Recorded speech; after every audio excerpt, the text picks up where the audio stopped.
Alright, folks, it is Lawrence once again. It has been a great while since I've done a YouTube video.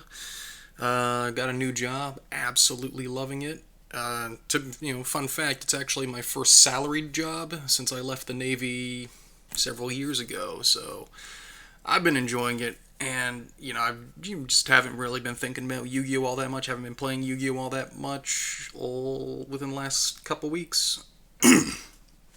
But prior to that, I was playing a lot of the Floowandereeze cards, and I like these cards. They're really cool. They've got a really innovative style of play. They've got their own little unique mechanics to them, and I just want to talk about them for a little bit. Let's do a little tier list. How about that? So we're going to start with Floowandereeze Rabina. So Rabina is a staple. You normal summon Rabina, and you get to search out any of your level 4 or lower Floowandereeze cards. Simple as that. So you're obviously going to be running 3 of them. You run 3, and you just kind of enjoy the game. Stree, I put Stree in the okay. It's not nearly as staple. Like, you're not going to run 3 Strees. I run 1, and that's about it. I'll have this. Stree and Token are honestly in the same category right there. I run 1 of them, and honestly, you could probably. I don't know if I could say you could get away without running at least 1 copy of both of them, because you want to be able to keep your chain going. But yeah, they're okay. They're not necessarily all that great. They come in pinch, but they're not nearly the staple as Rabina and the next one, Egelin, are. So what Egelin does is Rabina searches out the 4 or lower, Egelin searches out the 5 or higher, and Egelin searches out any winged beast. And I'm honestly tempted to call it broken, because it can search out any winged beast monster. So you can get Rysas, you can get Mistavians, you can get the other Floowandereeze higher level cards.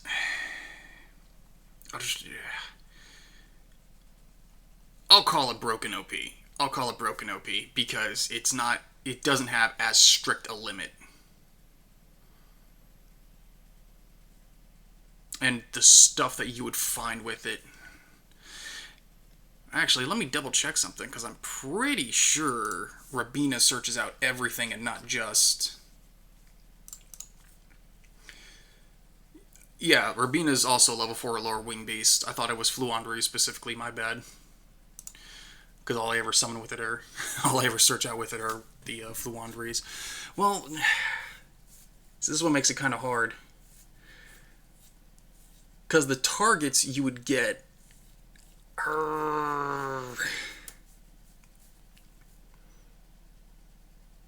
I'll leave them there as is. Because I'm much more afraid of the targets you would get with Egelin than I am of the targets you would get with Rabina. Yeah, we'll leave that there as is. M-Pen, I'm calling this one straight broken anyway. Because Egelin summons, whenever Egelin's effect resolves, it summons any monster. You're allowed to normal summon any monster. And of course, these are all once per turn, but the sheer versatility, the sheer what's the term I'm looking for? Genericity, whatever.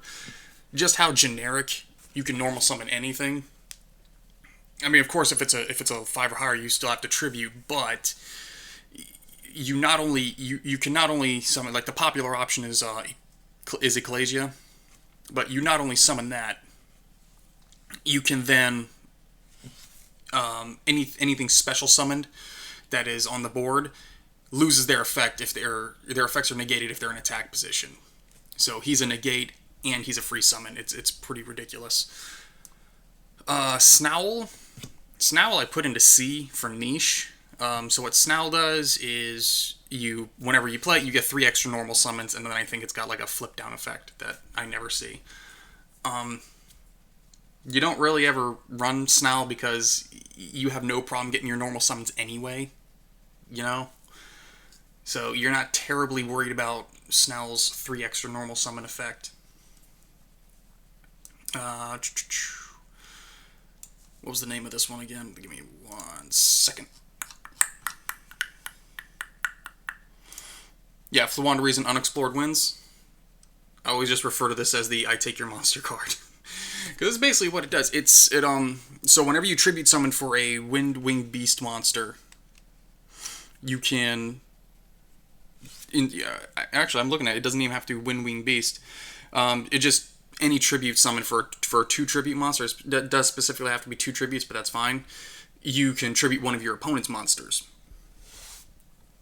So that is non-targeting, non-destruction removal.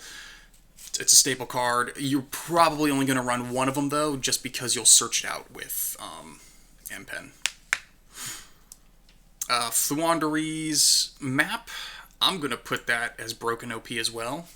It is a field spell, and the thing about this field spell, why I consider it broken, is what it does is on your opponent's turn, when they normal summon a monster, map activates and you get to normal summon a monster, which essentially allows you to play your entire turn on their turn.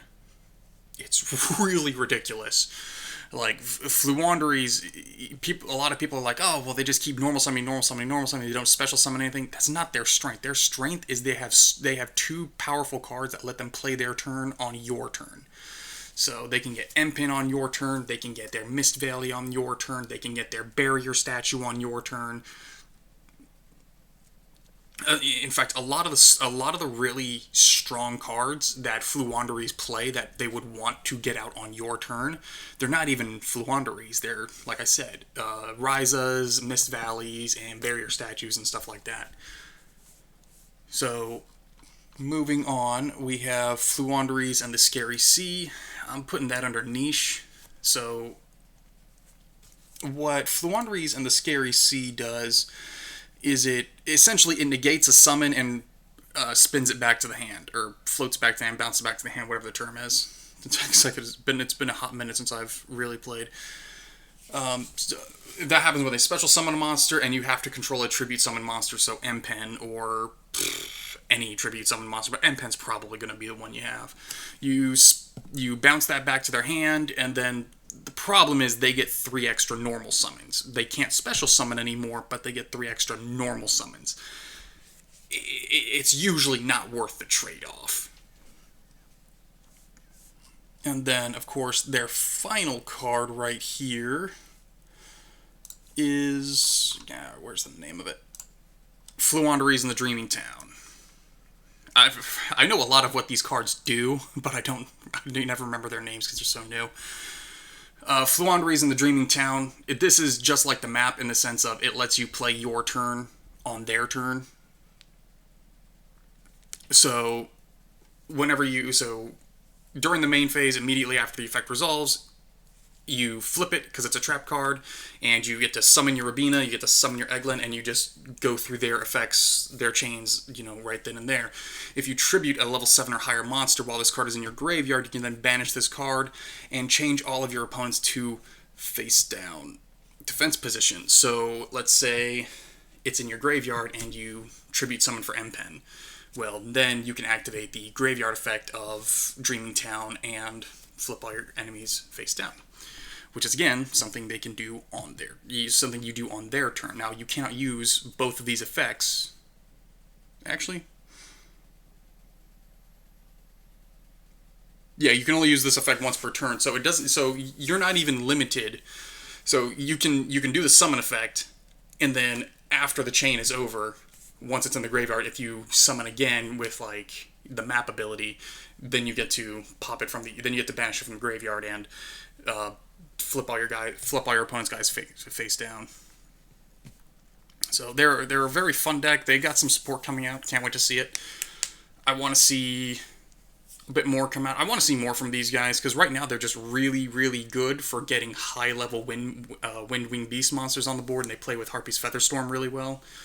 But I mean, aside from that, they're really good, but I don't think they're top meta right now. Even though they do have some really good cards. But that's all. I just wanted to make a short little video. Y'all go out there and treat each other like you have some sense.